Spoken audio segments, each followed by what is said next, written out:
Well, I'm so happy to have you on the score this week. Julie Nelson, Northern Ireland legend and part of that team who just keep making history, keep making us smile. Welcome onto the show, Julie. Thanks for having me, Michael. Have you come back down to planet Earth yet? The social media has gone mental in the last while, and it's all because of you and your teammates. Yeah, no, we're still down on cloud nine at the moment. My phone hasn't stopped since the game last night. I haven't got caught up on most and probably half of the messages that I've received so far. Been overwhelmed, obviously, by the support that we've received, both individually and obviously collectively as a group. And it's just been amazing to see the hype, that the team have created. You said it yourself on social media, 8 qualifying campaigns, 16 years pulling on that green jersey. Did you ever think you would get to a stage like this, the Euro playoffs? No, definitely not. It's always obviously that's what you aim for every qualifying campaign you go into, but we've never really been close before. There was one campaign we managed to finish third in our group, which was amazing at that point in time. But to be in this position now is just incredible. We played 8 games in this campaign and only lost 2 of them, and for a Northern Ireland team, that's just amazing. And now it's 4 wins on the bounce. You must feel invincible.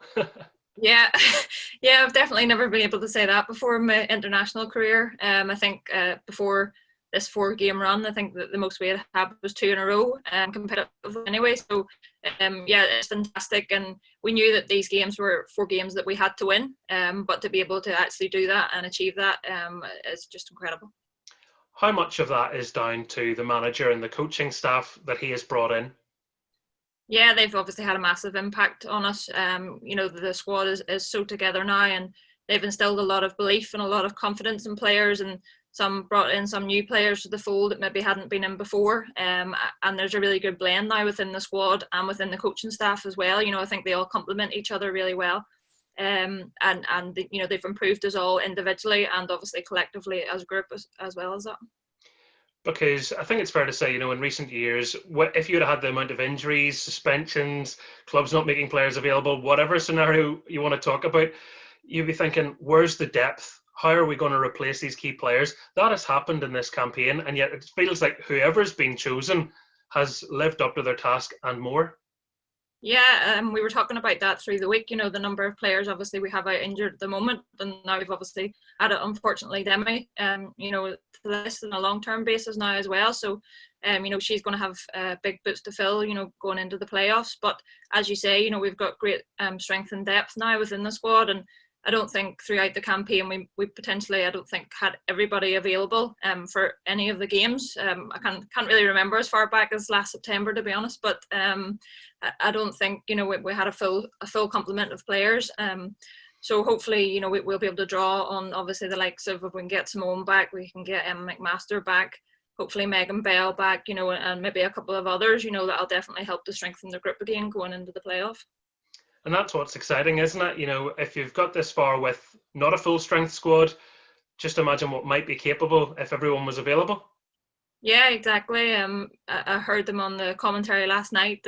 I'm a bit sad and I've watched the game back already, but I heard them saying, obviously Simone's a massive loss for us, but the number of goals, that we managed to score in the last 2 games shows that, yes, we can fill the void if we're missing the likes of Simone. But I think that goes for any position that we have, on the pitch, because we have players that are capable of stepping up to that level.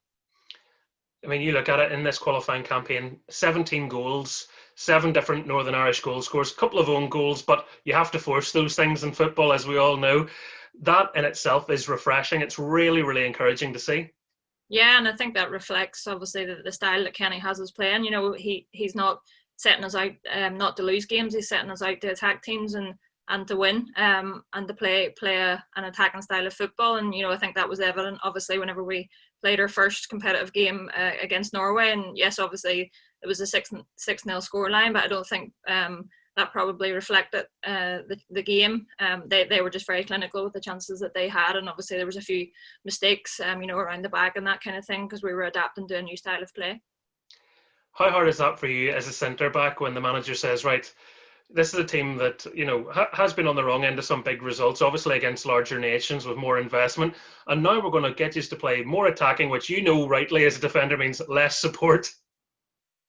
Yeah, obviously, it's been a big transition for us at the back, especially because as you've said, we're used to having more support at the back, and and obviously in the last 3 or 4 games there, we've played with three at the back, which leaves more spaces obviously for the other team to attack. But as Kenny says, you have to take risks in order to be successful, and I think obviously you can see that that's paid off. And the likes of myself and Ashley and Demi, and obviously Sarah McFadden then last night, thankfully have been able to adapt their game, and I'm really enjoying it because I like to have the ball at my feet. I don't just want to be a defender that just defends. I do like actually like the pass and the play. So it's been refreshing for me, to have that new style of play as well. And what's brilliant, I mean, for a lot of people that really woke up to women's football in this campaign, there's so many stories for them to get their teeth into, isn't there? You can look at the history-making sisters on the pitch at the same time, scoring in the same game, but then you can look at the established players who have been there and done, like yourself, Ashley Hutton, Marissa Callahan, the list goes on, who have been there for the not-so-good times and are now able to reap the rewards through your own longevity. Yeah, definitely. It was a special occasion for the senior players in the squad. As you've said, we've been around a long time. Some of us, like myself, have been there 16 years, but others are 10, 11, 12. And obviously, that's a big part of your life. So, it's fantastic, to be in a European playoff after all that time. And as you say, it was fantastic to have the two McGuinnesses actually get on the pitch last night together, because they've been in the last couple of squads but haven't been able to get on the pitch together. So to get on the pitch and then to score, and to be the first siblings in a Northern Ireland team to do that, I'm sure it was a special night for them and their family. And Chloe McCarron, we can't not give her a mention. First international goal, it was a bit of a screamer. Yeah, it definitely was. She probably gets a little bit of stick sometimes for maybe not having as many shots as she maybe could, but it was an absolute screamer, and anybody would have been proud of that for their first international goal. Now, I was telling everybody that would listen to me last night, about just how passionate you are about football, because I've been lucky to sit beside you in commentary. Women's under-19 European Championships a few years ago. We're travelling all around the place doing matches for that. The Women's Irish Cup final last season.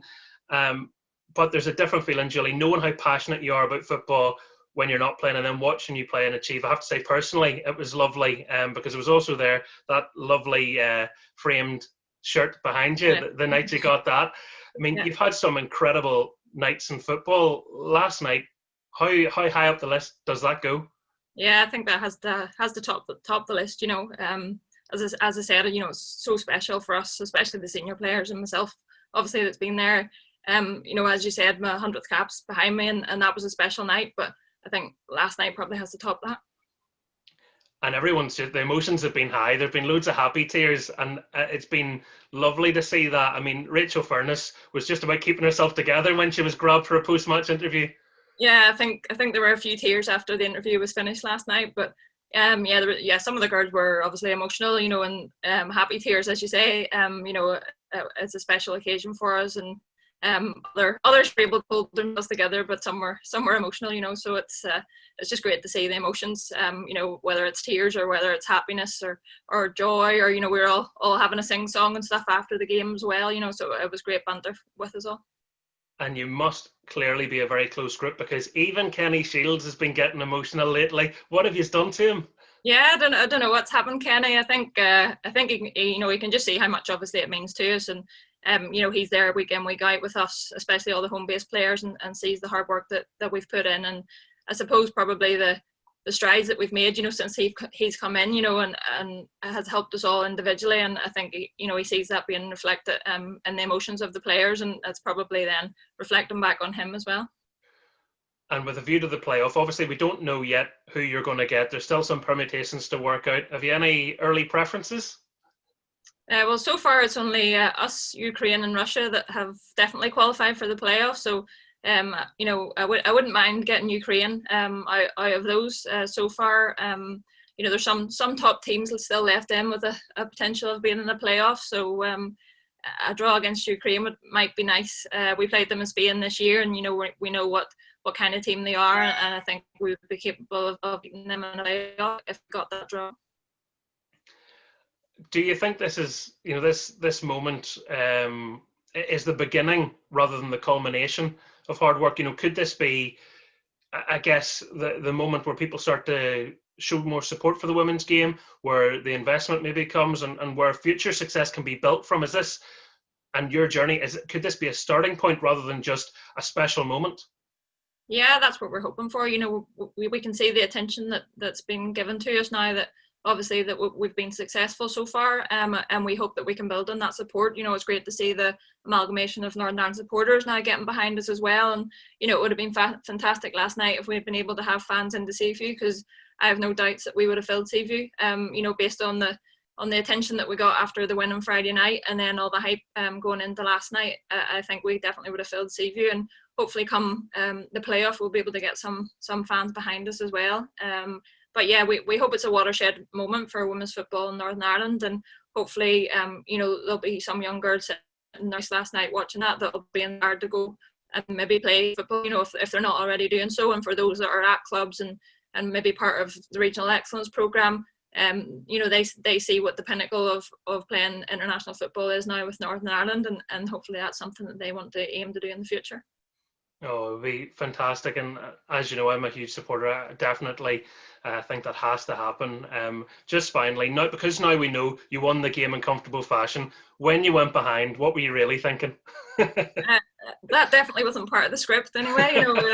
We were all thinking what's happened here. But, I think obviously, it was a setback, but it shows the character again, how quickly we got back into the game. And once we got the equaliser, and then especially when we got the second goal, I think things calmed down a little bit. Faroe Islands obviously sat quite deep in the game, and they were quite hard to break down because they had two solid banks of a 4 and a 5, and it was hard to find spaces, to play into the forwards. But we showed great patience, I think, and then we were much better then in the second half once we had worked things out a little bit, and Kenny made a couple of tactical changes at half time, and I think that really helped us. And it was a really enjoyable second half. It's been so exciting watching this campaign. It's probably been a living heart attack for you in some of the matches recently, but you've done it. You've got to the playoffs, and we're all so proud of you, Julie Nelson. Thank you for everything you've done on the pitch and for coming onto this programme. Thanks, Michael. Thank you.